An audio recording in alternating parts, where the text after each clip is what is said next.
Hi, welcome to Virtually Sunday. My name is Tony Pickler, Mission Outreach Director for Resurrection Parish in Green Bay, Wisconsin. These are the days of miracle and wonder. Paul Simon wrote these words in a song that he entitled The Boy in the Bubble, found on the Graceland album. But what does that mean? I once saw an interview with Simon in which he admitted that he didn't always have a clear meaning of what his lyrics were all about. He left it up to us, the listeners, to fill in our own blanks of meaning from our own life experience. What are the miracles and wonders that I've experienced? Two of the most profound experiences with the most profound meaning for me are firmly planted in the Paschal mystery experiences of my life. Experiences of life, moving to death, and then to new life. The first came in 2005. After a long battle with prostate cancer, my father-in-law, Mike, died on a Saturday morning.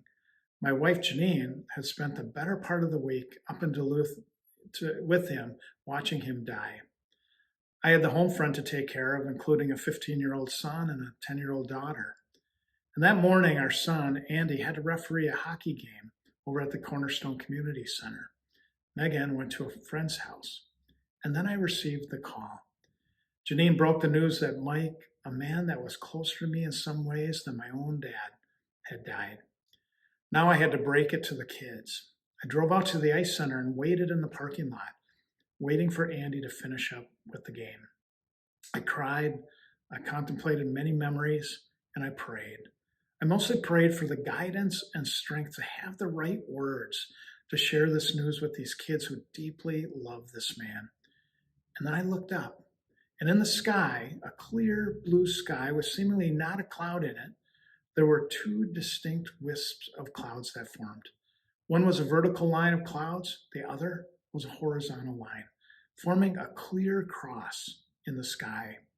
I'm not huge on signs or the need to receive signs to feel the presence of God in my life. But those clouds were a clear sign to me that God was present in this situation, that God would be with me, guide me, and give me strength to carry on through the next hour when both kids would need to receive the news of their grandpa's death. A sign and a wonder. One, by the way, that I haven't seen ever since that time in 2005. My mom died suddenly in the night when in a nursing home with my dad. It was in the heart of COVID in 2020, and I hadn't been able to hug her since March. It was a rough summer and a surprise ending to her life. We celebrated her life a few days later and said goodbye to Mom.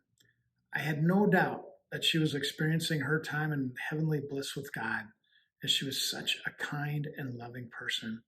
I don't know a person who didn't love my mom. The following Easter, in April of 2021, our family was gathered at a house for the annual Easter dinner that we host. Nearly 25 relatives, my siblings, children, nieces, nephews, were all gathered in our house for the celebration, the first without Mom. My dad was able to come over from his assisted living center, so it was going to be a grand celebration. The food was all prepared, filling our kitchen counter with plenty of choices, and the kids were filling their plates to go downstairs to enjoy some cousin time. And then it happened. I looked out at the bird feeder on the corner of our house, and there sat a cardinal. My mom loved cardinals, and to be honest, I'd never seen a cardinal perched there before.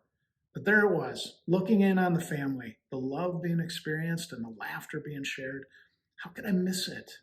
Goosebumps were felt as I couldn't help but think that Mom was somehow making her presence felt in this first Easter celebration that she was not physically able to attend.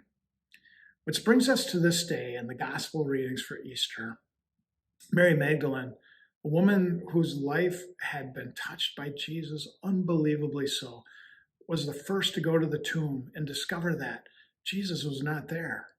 Mary, the person who arguably had the most skin in the game, had been deeply healed by Jesus and had followed him for 3 years, was the first to experience this sign and wonder. But she couldn't stay there. She raced back to the other apostles, huddled in fear in the upper room to share the news. Then we have the first track meet in Christian history as Peter and John raced to the tomb to see what was going on. Being the younger and faster racer, John broke the tape and reached the tomb first. But it was Peter who discovered that Jesus must have been a strong J on the Myers-Briggs type indicator, as Jesus had neatly wrapped up his linens and placed them orderly on the place where his body once laid. Not strewn around or thrown into a corner, but neatly folded. Mary, Peter, and John became the first to discover this miracle and wonder that Jesus was not among the dead, but amongst the living. Which brings us to our own experiences of miracles and wonders. Do our miracles and wonders of new life, of resurrected new life, have to be discovered in cloud formations, birds on bird feeders, or risen saviors? Might they be discovered every day, in every moment, if we just keep our eyes and ears open? That's the miracle and wonder of Easter.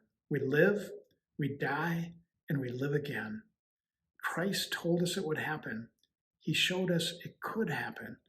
And he invites us to discover it happening in our very midst every day of our lives, but only if we're open to the miracle and wonder of Easter. Happy Easter, everyone.